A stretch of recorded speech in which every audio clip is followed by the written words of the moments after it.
The Lord of the Rings. Sam walked into Eleanor's bedroom and drew up a stool beside her bed. She lay there, covers drawn up to her chin, eyes staring intently up at him.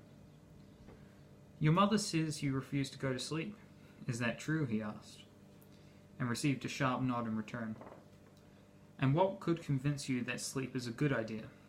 She shifted her eyes, and he followed her gaze to the bedside cabinet, upon which sat a small, leather-bound book. He picked it up, cradling it in his calloused hands by the well-worn spine, and held it up for his daughter to see. "Would you like me to read you a story?" A vigorous nod came in response, and so Sam opened the book up and began to carefully turn through the yellowed pages of the book. Occasionally, he would stop at a page and show it to his daughter. "Would you like to hear about the Council of Elrond?" A shake from the bed. "How about the journey through Moria?" "No, you're right. Too scary." Some more turns of the page. "Well then, what story do you want me to read to you?" he said, handing her the book.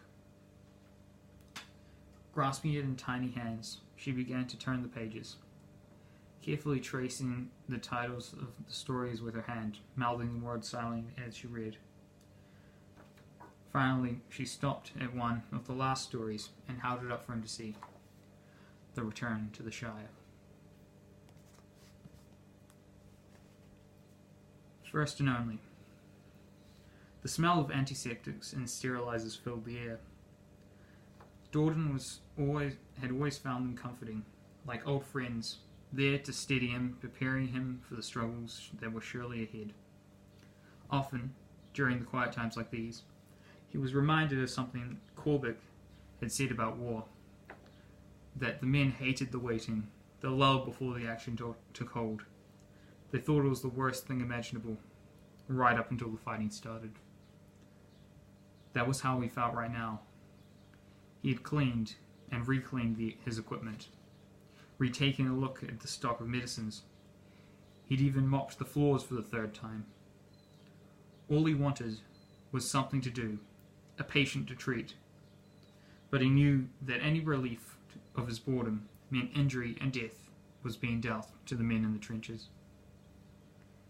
He was bored out of his head by the sound of artillery shells exploding along the main trench lines. It had begun. The smell of burnt flesh, blood, and other bodily fluids filled the air, but Dordan did not seem to notice. He was fighting desperately to save another victim of war.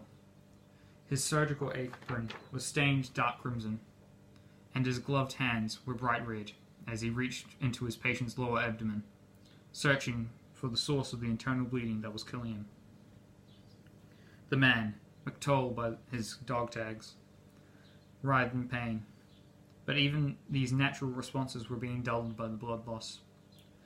Finally, Dordan found the source of the bleeding, but it was too late. He could only watch as another man died before him. At times like these, boredom didn't look half as bad.